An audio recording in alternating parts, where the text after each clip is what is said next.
ว้าวสบายดีทุกคนเกาลัดยังมาสวนเกาลัดเด้อเดี๋ยวแม่ค้าแจ้งบินให้เอายังมาเก็บอยู่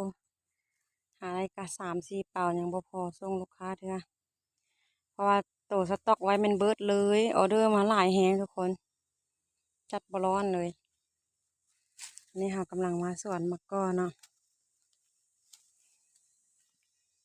เอาไปเบิ่งว่ามันล้นหลายบ่มาเบิ่งนำกันเนาะมะกอตัวนี้เราจะบ่ได้ทับเลยทุกคนเด้อมันจะล้นเองมันจะตกเองมันมีแต่ถ้าเราเก็บเอาหมากมันซื่อๆเนาะ